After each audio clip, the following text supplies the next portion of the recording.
So, you did it. You finally got the thing you told yourself would change everything. And for a moment, maybe a day, it felt amazing. But then, this strange quiet sets in, a kind of hollowness. You look around and think, wait, is this it? Well, that feeling, it isn't a mistake. It's actually a core feature of being human, and one philosopher mapped it out perfectly. Understanding his map might just change how you see your own ambition.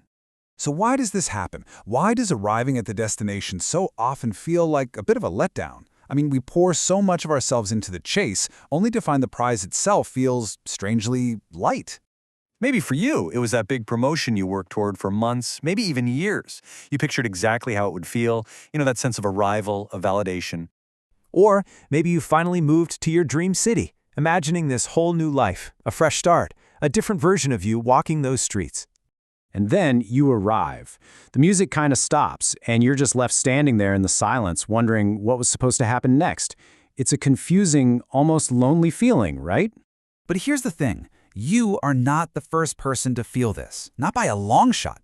A German philosopher named Arthur Schopenhauer actually built his entire worldview around this exact experience. He didn't just notice this emptiness, he explained it.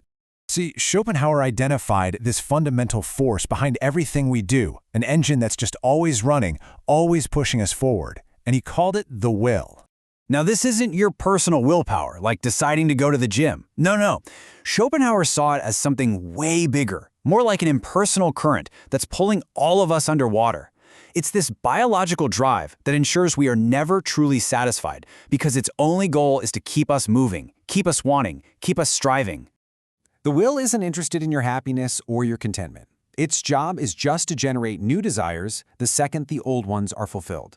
And that gap, that little pause between getting what you wanted and then wanting the next thing, that's the emptiness. Schopenhauer described human life as this giant pendulum, just constantly swinging between two states of suffering. So, on one side, you've got the pain of desire, that ache of not having what you want. And on the other side, well, that's the dull, hollow boredom that arrives the moment you get it. We just swing from wanting to having, from pain to emptiness, and right back again. And this is where 19th century philosophy gets really wild, because it lines up perfectly with modern science. Psychologists today call this hedonic adaptation. Study after study shows that lottery winners, people who get huge promotions, even folks who move to their dream city, they all tend to return to their original baseline of happiness surprisingly fast. The new, amazing reality just becomes, well, normal. So if this cycle is so predictable, why do we keep falling for it? Why do we keep investing so much hope in the idea that the next achievement, the next goal, that's going to be the one that finally sticks? Because the desire is rarely about the object itself. When you imagine getting that promotion, what you're really imagining is feeling worthy, feeling respected. When you imagine the perfect relationship, you're imagining feeling chosen and complete. We believe the achievement will literally transform us. The emptiness isn't about the goal, it's that quiet grief of realizing you're still, well, you. Okay, but Schopenhauer didn't just diagnose the problem and leave us there. He offered a kind of medicine. He identified 3 specific ways we can temporarily step off this pendulum and silence that relentless voice of the will. He proposed these 3 paths to find brief moments of freedom, losing ourselves in art and beauty, genuinely feeling for other people, and deliberately choosing to want less. So that first escape is through things like art, music, or nature. Schopenhauer believed that when we are truly captivated by beauty, something pretty remarkable happens.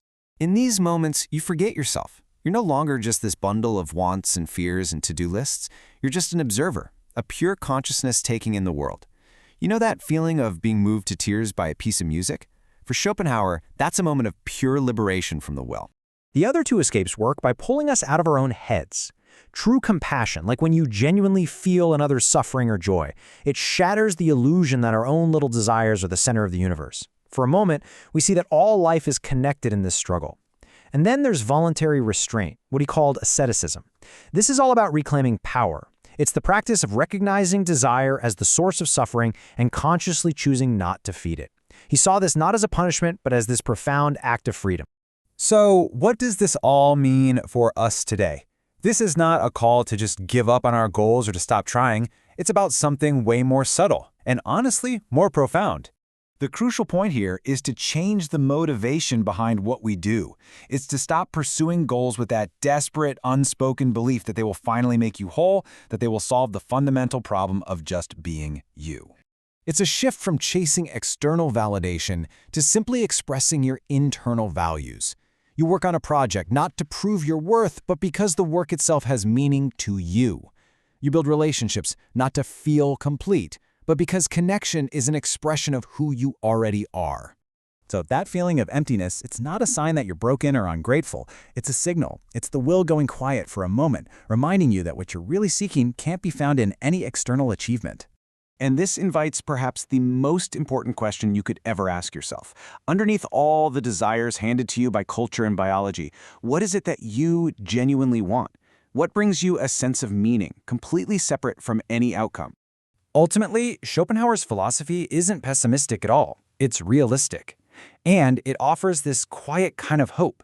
Just knowing this, just understanding the pendulum, seeing the will at work in your own life, that is the first step.